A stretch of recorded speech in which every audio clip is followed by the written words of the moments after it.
you know, I always tell people this. I say, you know what they should allow professionals to do?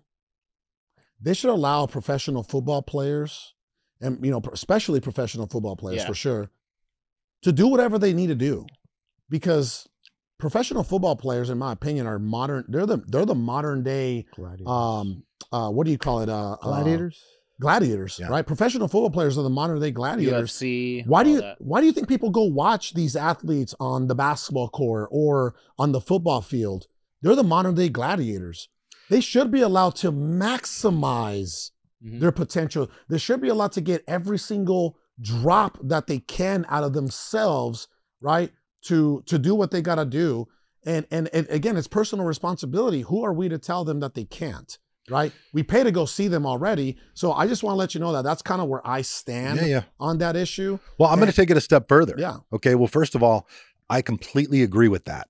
And is that me being crazy? No, not at all. Because I've never said that out loud and in public, but I always talk about that because I would love to see somebody like a LeBron James, like, oh man, he's able to do that at that, you know, with his at the natural state. I wonder what he can do at a heightened state. Yeah, you know? and this is what people don't understand. The use of testosterone and hormone replacement therapy, it gives you the opportunity to optimize your hormones, to have testosterone levels of a 25-year-old man, of a 21-year-old man later in life, in your 40s and 50s. And this is a very valuable currency. Testosterone is a man's most powerful weapon.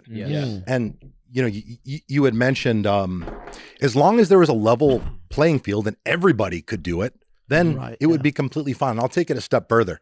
I personally think that police officers and special forces should firemen should not just be able to do it, but be required to do it. Be required to do it because look, at the end of the day, if shit goes wrong and there's a worst case scenario, do you want some fat, sloppy cop showing up to the scene, trying to pull up his pants, can't even run 30 seconds without being out of breath? Or do you want the guy who's strong, who's fit, who has a command presence, who clearly is an individual? I actually expect that out of them. You have to save lives. I expect that out of them. By the way, I agree. And I know that our viewers and listeners, some of them might be like, man, these dudes are crazy. No, only the obese ones. Well, I think that's because a large contingent of society, and I see this in my comments a lot, steroids has been villainized. People, it's crazy. We have been demonized. Demonized. That's a much better way of saying it. Yeah, you nailed it.